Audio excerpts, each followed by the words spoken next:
we actually have semiconductor We do industry manufacturing already already, here on the border. but there are some clean room operations in Reynosa and some other parts.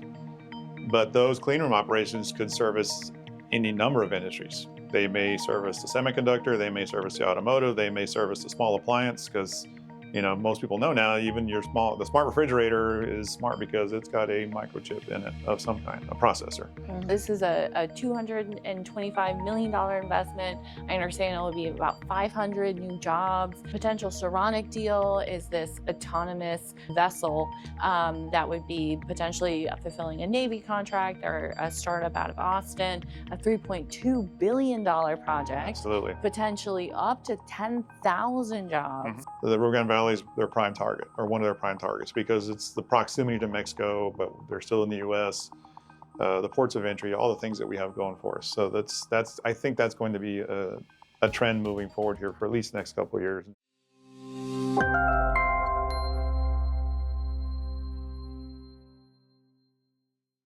Well, welcome everyone. This is Kristen Mosbrucker-Garza. I'm a news reporter here at the Rio Grande Valley Business Journal, and this is our podcast. We have a special guest today, Mr. Rick Carrera with COSTEP. Remind me the full name without the acronym. It's an acronym. It's Council for South Texas Economic Progress, COSTEP. Awesome. Yes. So we have Rick with COSTEP, and just to introduce people about, who you are, why you exist, give us a better sense. Absolutely. So COSTEP's actually been in existence since the early 70s. And the primary focus of COSTEP was regional economic development. As time went on, they pivoted just a little bit to provide so the goal of COSTEP, no matter what happens, is to provide better opportunities for better living conditions, whether it be job creation through education, for the residents of Rio South Texas region.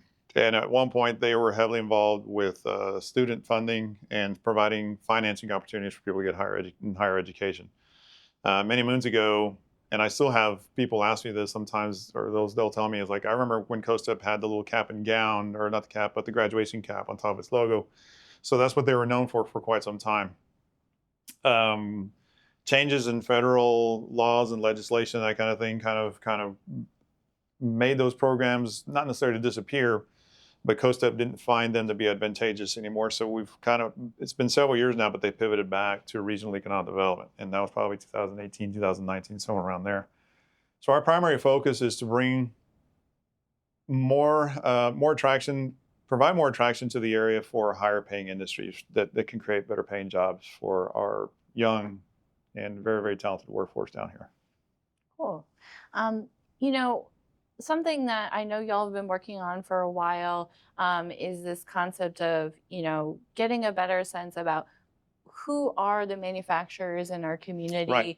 What are their capabilities, what inspired that, and, what are some, highlights that you were surprised about as you were going through the data? Well, to answer your first question, what inspired that is we, as a region, and what I mean by the region, typically what we consider the region is the 7 counties of South Texas that run along the Texas-Mexico border.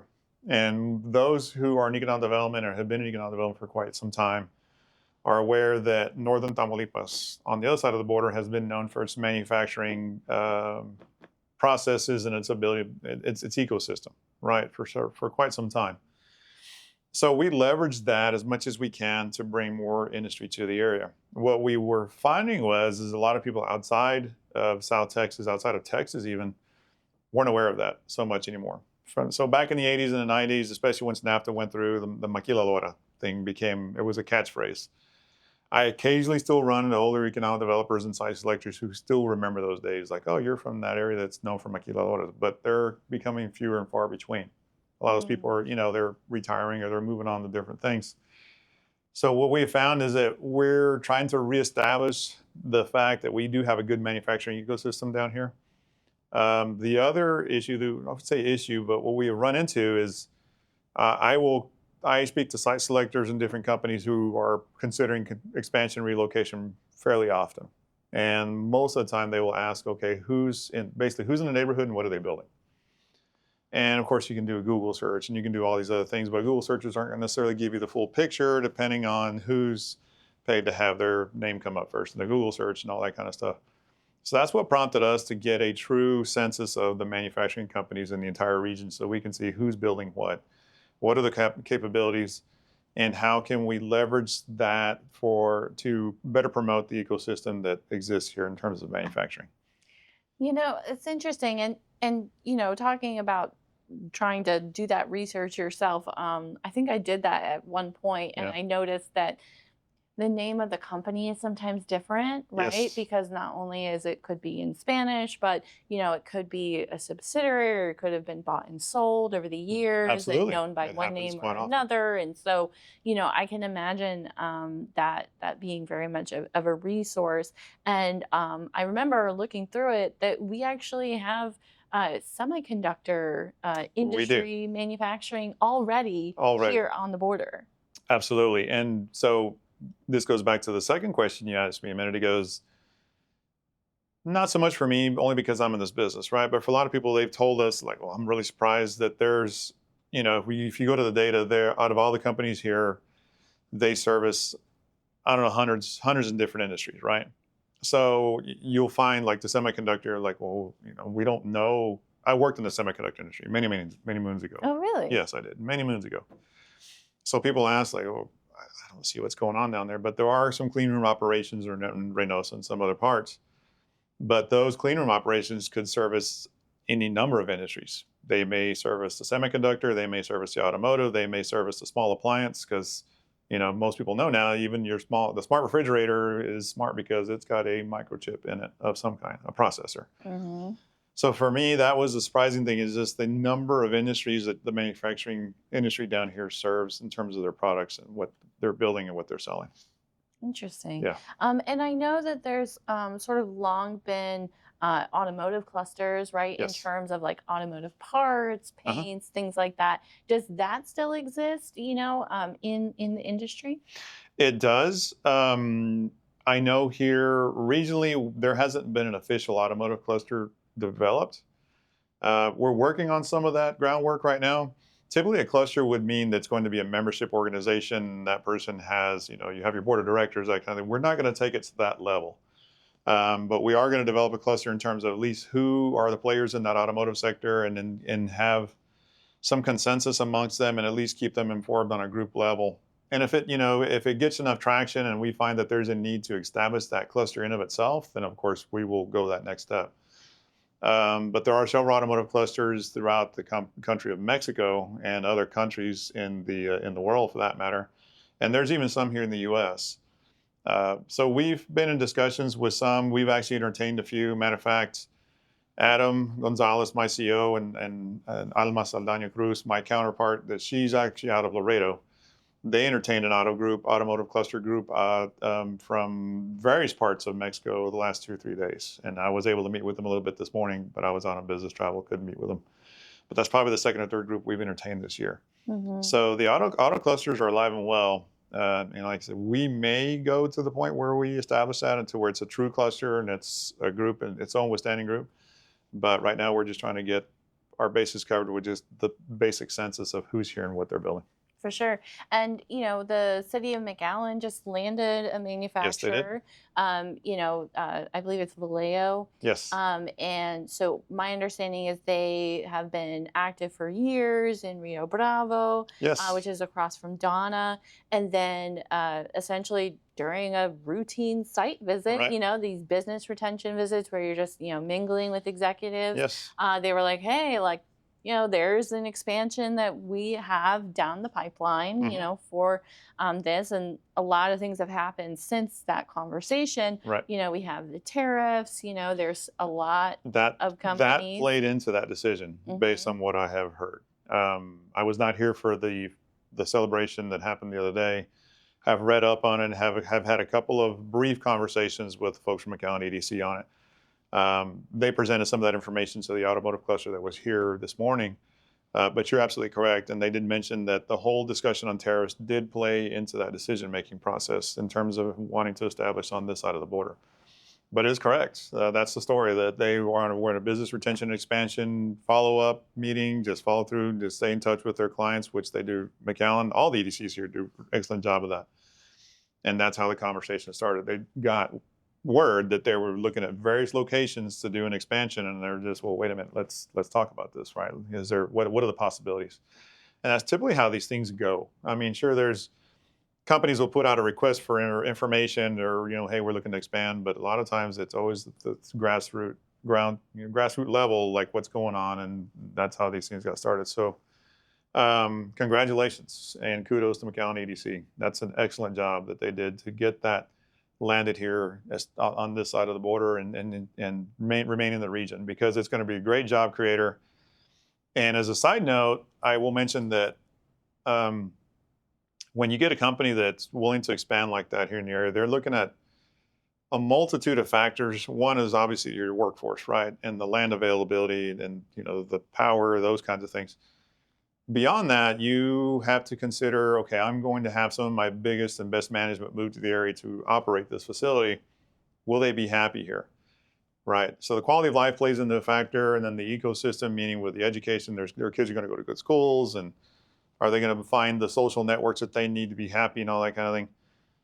And I've always mentioned this about, SpaceX, that our region is able to provide the ecosystem to keep their employees happy, and this is another example of that. That because these are big expansions, and having worked in manufacturing at one point or another, yes, manufacturing, the job satisfaction is very high, but you still have to have a life outside that plant. And the ecosystem we provide here lends itself to other companies landing in this area. Yeah, I've noticed a lot of investments in quality of life. It was one of the big topics, city of Brownsville. Uh-huh. I was doing some of the math on that in terms of how many more jobs that they may expect, like high-paying jobs, Absolutely. just from a couple projects, Uh-huh. like SpaceX, potentially Saronic. And then I think the third one is the oil refinery, the America First refining. Yeah. So, just to catch people up with the Vallejo, it's in the city of McAllen, near the International Bridge, near Ansel Dewis, right? It's near Ansel Dewis. It's right off of Mhm. Ware Road and what they call their nearshoring park. Yes. And it is actually a nearshoring victory in every sense of that word.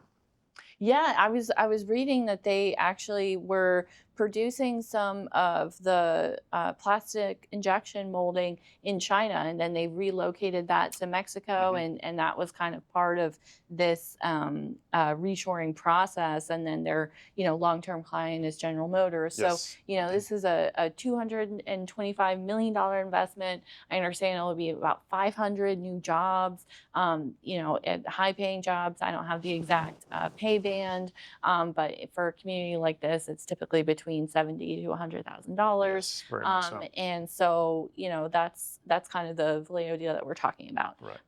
And then just to catch people up, the potential Saronic deal is this autonomous vehicle or autonomous vessel that would be potentially fulfilling a Navy contract, or a startup out of Austin, a $3.2 billion project. Absolutely. Potentially up to 10,000 jobs with average salary, I think, between 80 to 90,000, depending.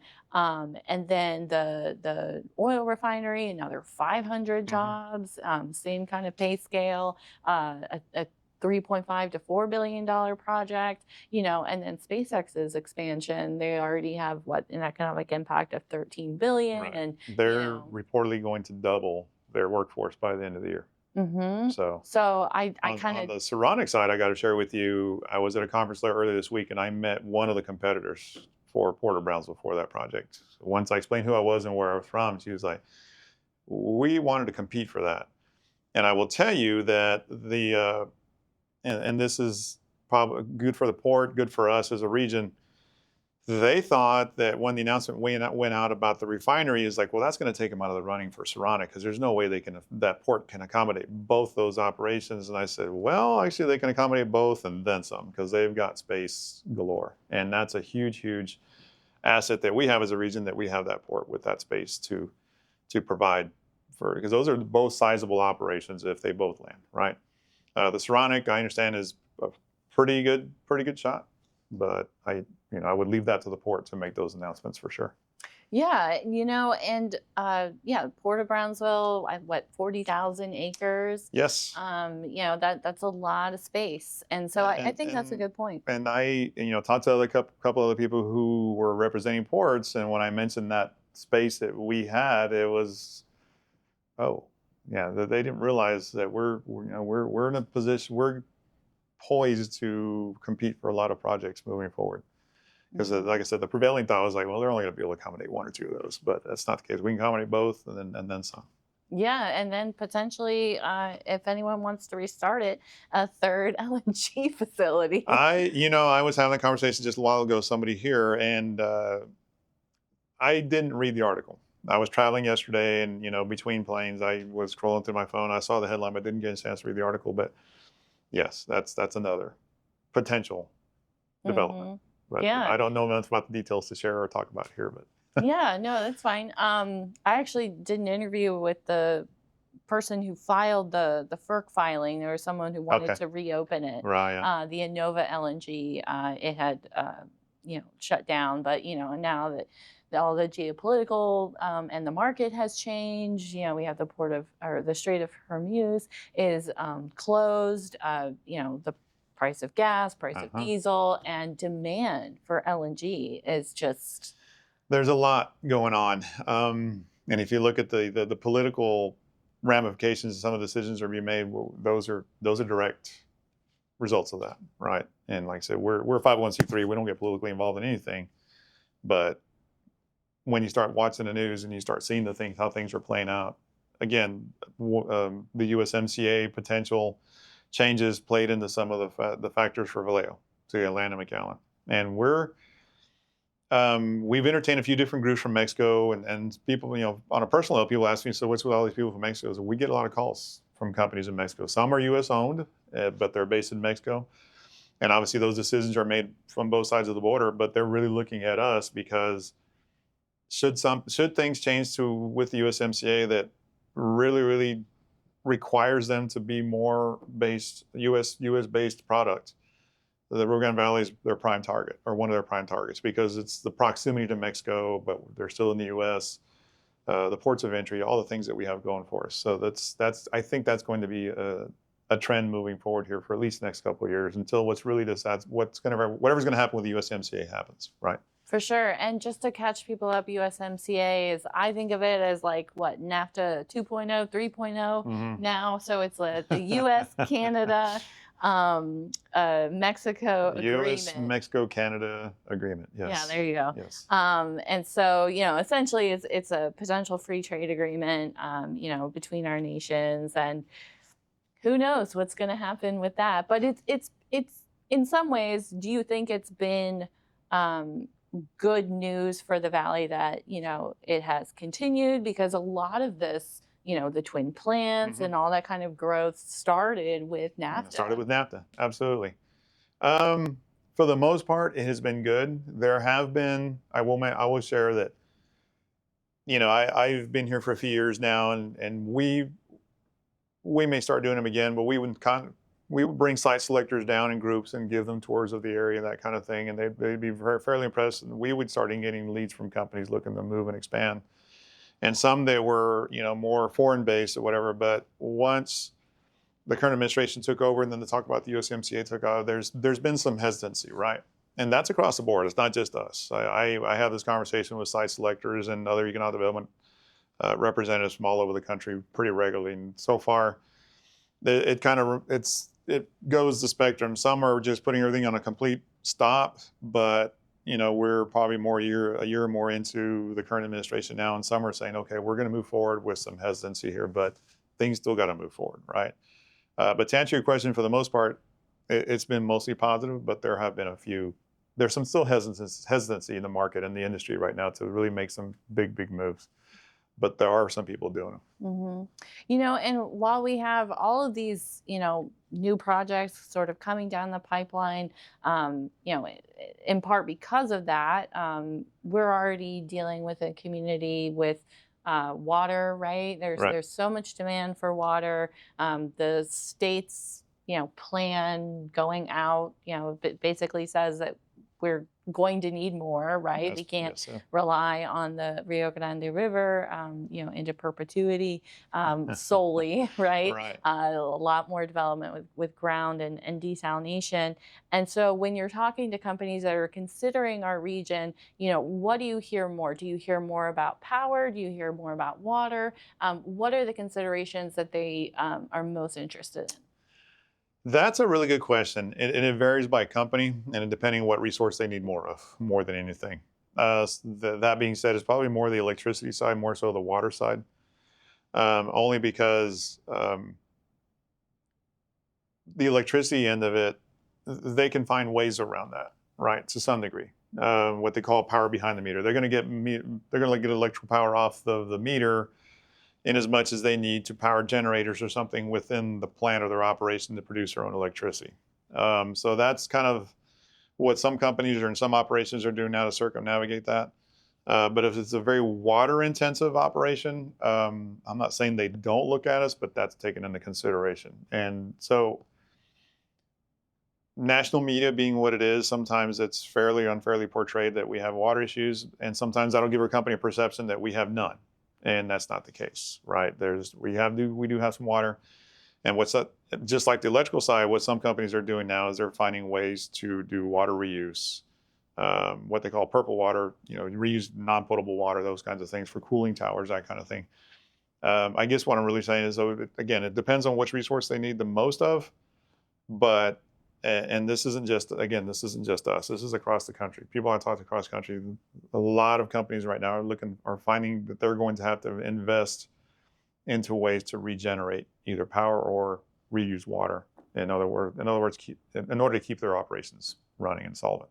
Absolutely. I mean, I remember 10 years ago, there were projections that the Texas Hill Country was going to run out of water by 2050, Yeah, yeah. and people still keep moving there. No, absolutely. Still keep Yeah, the Edwards developing. Aquifer can only support so much, right? But Mhm. still, the movement is still there.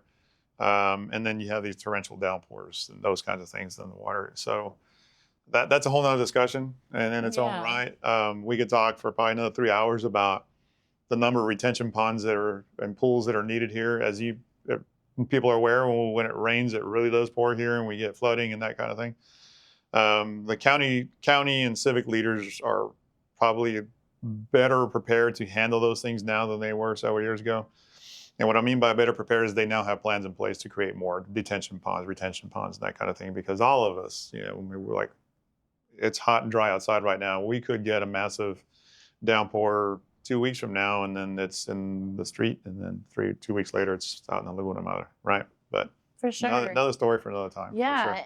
And on the power side, I think we were talking earlier.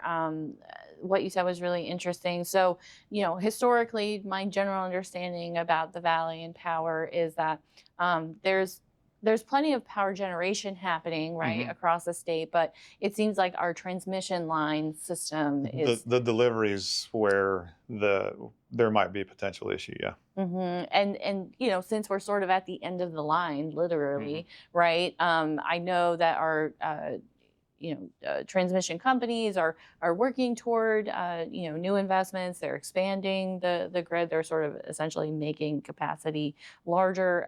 But AP Texas, they are experiencing so much demand just Hmm. from the existing residential, commercial, industrial, not even all these new projects, Right. right? And so one of the things they shared with me that they were really excited about was this new line that would essentially be 765 65 kilowatt kilowatt or kilovolts, I kilovolts. believe. Yeah. That really, like, what would that potentially open up for economic development in the valley if we had, pipes that big? Well, some of the power delivery issues that we just briefly mentioned right now, those wouldn't completely disappear, but a lot would be eliminated, right? So, but again, it comes down to the the deliveries there, but then you're still talking about substations and that kind of thing.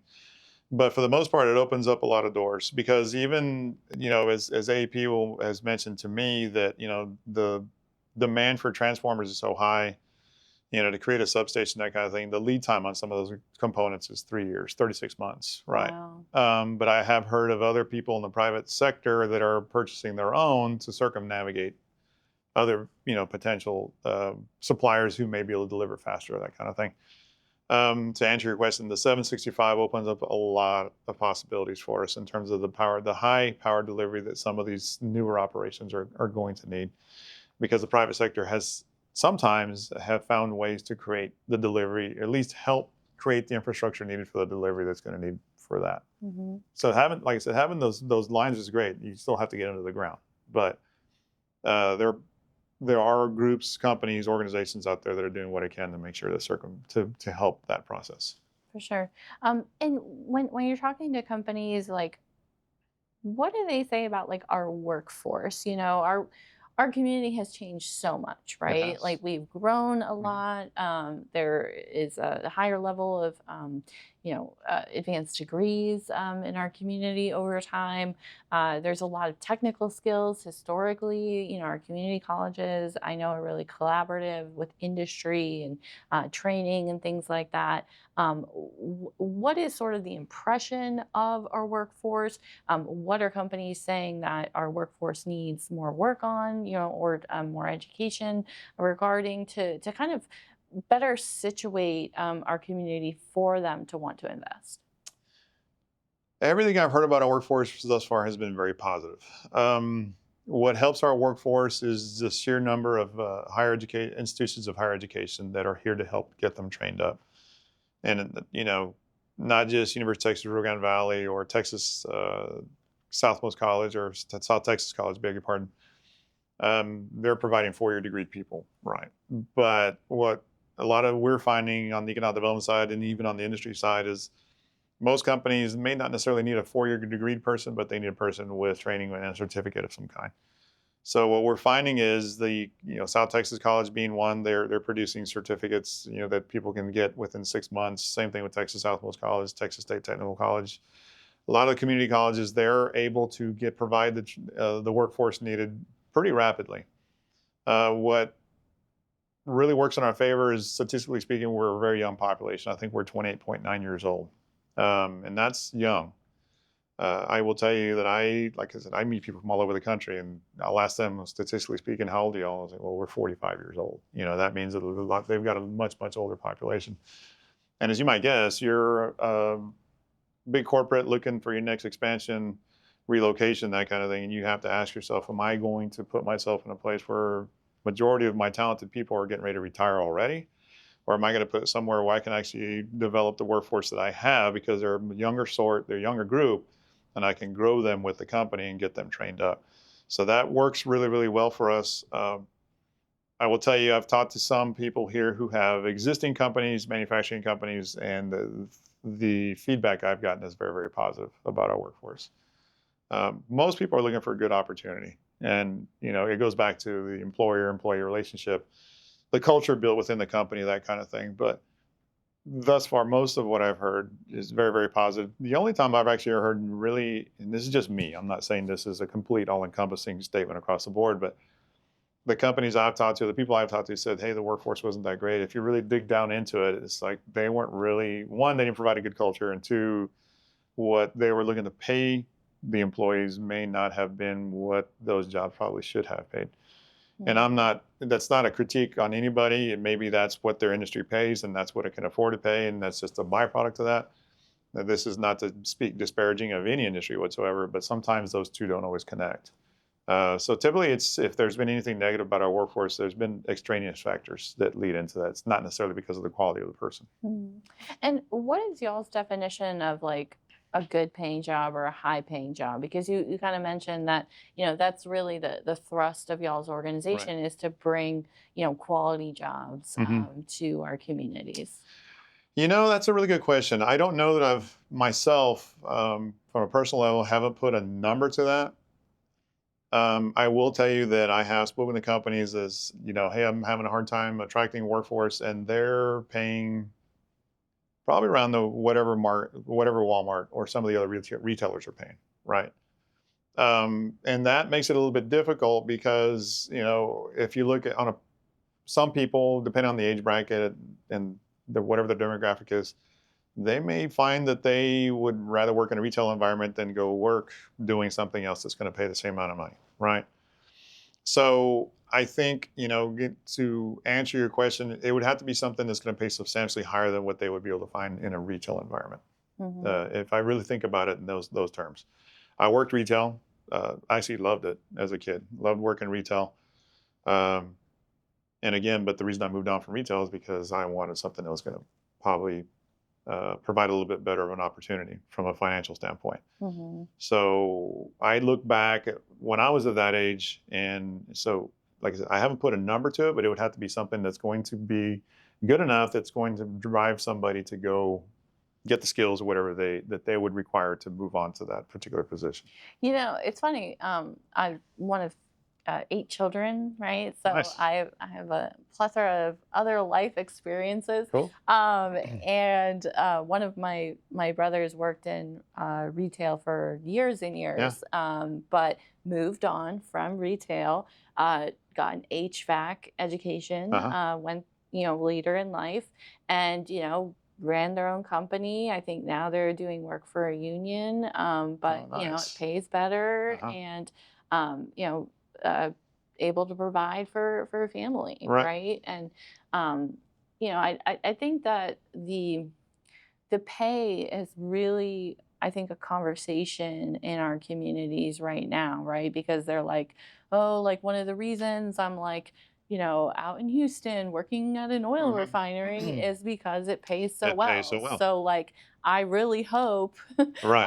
that, the oil refinery in my backyard where I can, like, go home to my family at night Yeah. will pay similarly, because when you look at inflation, you look at cost of living. Yes, Yes. we do have low cost of living, Uh-huh. but it has increased. It's increased substantially with the cost of housing over the past 5 years.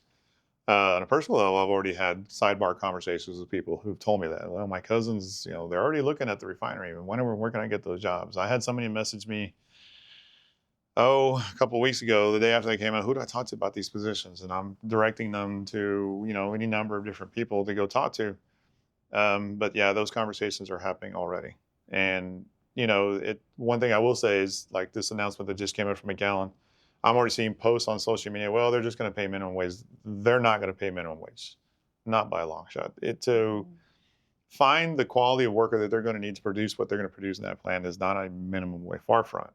And I say that because there's a lot of naysayers out there that they're quick to where this is, but that's not the case. But Mhm. going back to your point, people are looking at that.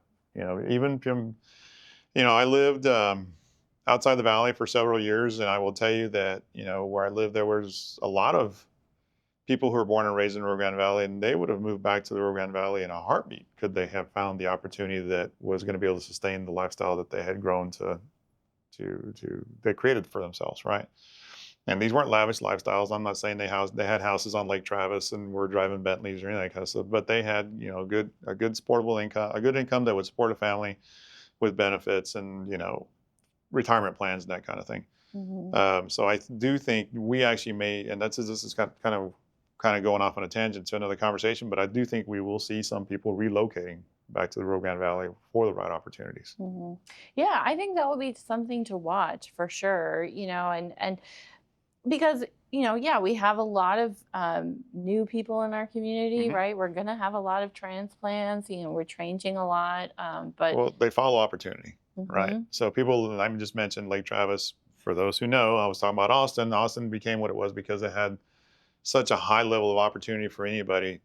I had a roommate when I lived in Austin that moved to Austin with absolutely nothing, no job, just a couple of things in the back of his truck, and then within a couple of weeks, he stayed with a friend, but then he got a job doing contract labor for somebody, and then from there he moved on to something else and moved on to something else, and then eventually got to where he's at. Um, Long story short, there's opportunity, right? He was able to do that for himself, and I think we'll start seeing more of that here in the Rio Grande Valley as we continue to bring and attract good industries like McAllen and Brownsville and the Port are doing. and the rest are doing, for that matter. For sure. If there was one particular challenge or sticking point that wish that you could sort of just, wave a magic wand and disappear, what would it be in your field? Wow. That is a really, really good question. I think, well, one, if it could rain a lot, right? The water is always going to be an issue, right? Even though there's going to be water reuse plans, like I mentioned, but water will always be an issue. Um, I think if, and I understand there's naysayers out there and they maybe don't want to see some of the industry that we're trying to track come to the area. And I can certainly empathize with some of their concerns. But the communities that I've gotten to know over the past few years, when you dig down deep into them, everybody was on that same page in terms of like, we're going to recruit more industry here. Right. And I spoke to a site selector about this earlier this week, and he said, you can kind of tell when you go into community whether they really want you there or not, right? And all the EDCs here do a fantastic job, and even they will tell you, and I will tell you, not every company is going to be a good fit here. Some of them, maybe we don't want to attract those, right? But those that we do want to attract, let's make sure that we're all on the right page and we're presenting a clear and concise message, and as a region saying, hey, we want you here, right? And it goes back to the naysayers that I see, posting on social media and that kind of thing. And everybody's entitled to their opinion. Absolutely, that's what social media is for. But promote the region as best we can as a unified group, and make sure that we're doing our best to bring more to the area. And I say that because it is a very, very competitive landscape out there. Extremely competitive, more so than probably most people would think or understand.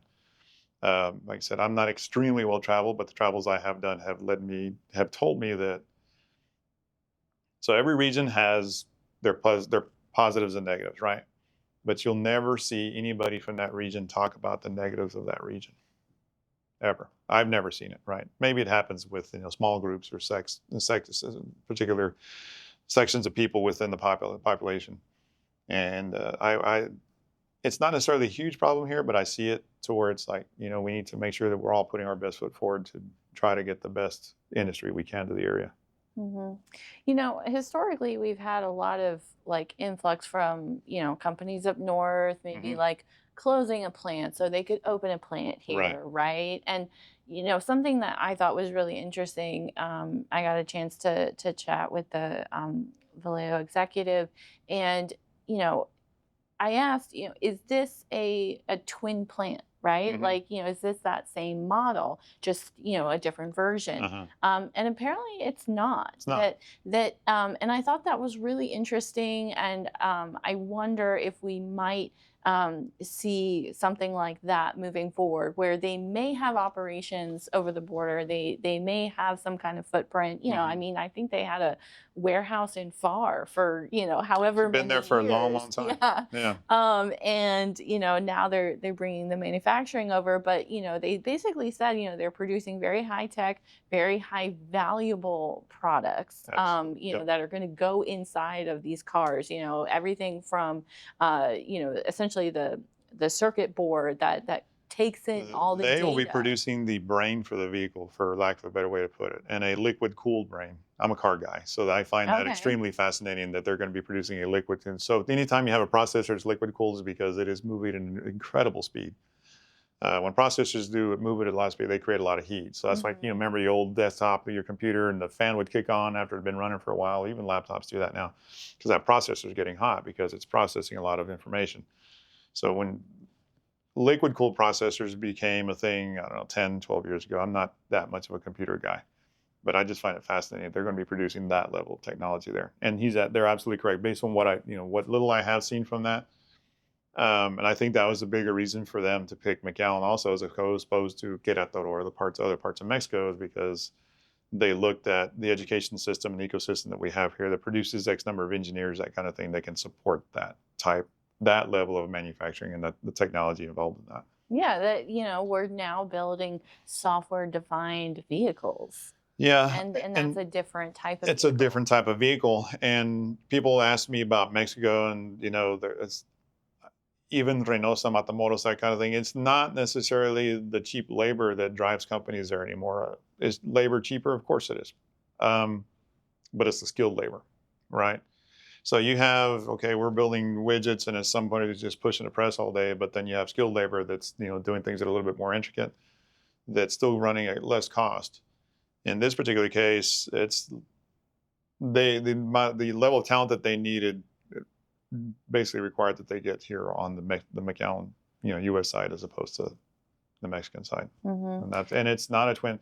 The twin plant would have been, and this goes back to the census that we put together that we're still adding to. One thing we left off of that is strictly a warehouse operation. And because, like you said, that company's had a warehouse in FAR. I visited some of the warehouses in other parts that, that other companies use. Some companies, all it is a pass-through. They move product from some factory somewhere in interior Mexico to bring it across, and they put it in a warehouse here. We left those off of our manufacturing census because they're not actually producing anything. And what about food manufacturers? Because I remember y'all had a bit of a discussion about that. We did. So for food manufacturing, depending on the type of industry then, and this is nothing disparaging about bakeries or mom and pops and any of that kind of stuff, we kind of have to figure out, okay, what's our threshold in terms of what kind of food manufacturing? Typically, we're going to look for something that's going to be mass produced, that's going to be sold in large quantities to corporates and catering companies and that kind of thing, and not so much people producing small amounts for local consumption, as I guess is where we're coming from. We're still kind of trying to navigate that as best we can because we don't want to leave out a good quality manufacturing company. But we're trying to figure out what our floor is on that. What's our threshold? Yeah, I can think of just off the top of my head, something that a popular tamal place, was pitching a factory in San Juan, and would that create jobs? It would create jobs. Would create jobs. Is yes. it a manufacturer? It is, but they have a more regional presence. Yes. Versus, I know of a food manufacturer here in Brownsville that they actually got an economic incentive agreement for a, $117 million expansion. A huge expansion.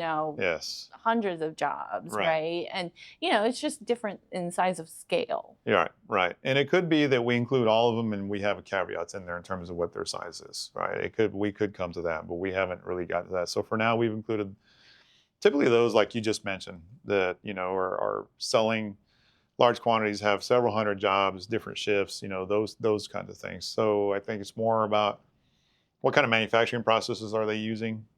And would that lend itself to helping recruit other food manufacturers to the area? Does that kind of make sense? Yeah, no, I think that definitely does. Yeah, because that tool, that census that we have, it's not just so we know who's out there and what they're building, but it's also for recruiting. Because I shouldn't say more often than not, but it's not uncommon for a company to talk to me and says, hey, we may be interested in establishing somewhere in Rio, South Texas. We're not ready to move our entire operation there. Can we partner up with another manufacturing company down there to build what we need to have built so we can take that and then turn it into what we build and then go from there, right? So that goes back to what I just said. Is it a process that's going to help us potentially recruit another company that would come to the area to partner up with somebody? For sure. And we should mention, we're actually broadcasting from the University of Texas, Rio Grande Valley. Brownsville campus, because today was a symposium for advanced manufacturing, right? So, UTRGV has an advanced manufacturing institute. Texas A&M has an advanced manufacturing institute. How does that investment, kind of fit into the continuum here? Well, it fits in quite nicely, actually. And coincidentally, like we're going back to the Vallejo thing, again, it's part of the ecosystem, right? If these programs like advanced manufacturing didn't exist, a potential company comes down, and if they don't exist, it's not a deal breaker, it's not a killer, but it doesn't help. So let's just say I've been asked to help find the next best location for a high-tech company, right? And I'm interested in South Texas. If I come down and say I meet with somebody like myself or somebody from Greater Brownsville, EDC, or Weslaco, Mission, McAllen, Edinburgh, typically what they'll do is they'll put us, it would behoove them to put me in touch as a corporate guy with somebody like Dr. Lee or some of the other uh, distinguished professors here at the Advanced Manufacturing Institute, because that tells me that there's somebody who can understand what my potential problems may be in terms of production here locally that I can reach out to, right? So those, and I will tell you, I sat in on some of those sessions today. They were very extremely technical stuff. Probably terminology I hadn't been exposed to since my days in the semiconductor industry, right? They got down into the engineering weeds on these things. But to me, that's a good thing, because I now know that I have those resources as an economic development person that I can turn potential companies onto to come talk to in terms of, do they comprehend what I'm trying to do here? And would they be a resource for me if, let's just say, I've got a research and development company, R&D, we've run into an issue, who could we reach out to on the academic side that might help us solve this? So having that resource there is incredible. It's a really good resource to have. For sure. Awesome. And so anything new coming down the pike that you wanted to highlight or share with our audience? Anything new? Well, besides the industrial data system, which we just rolled out, we do have quarterly meetings. We call them Friends of COSTEP. I will have a site selector in town Tuesday, March 31st, and he'll be giving a talk to our invited economic development professionals and some of our other stakeholders that decide to join us. And I think we're almost at capacity for that meeting already. We have those quarterly, so I do lunch and learns every now and then, and this is mostly to provide more information to the local economic development and stakeholders, that kind of thing. We do have other events in the works. I can't really reveal what they are just yet because we're very, very, very early in the process on those.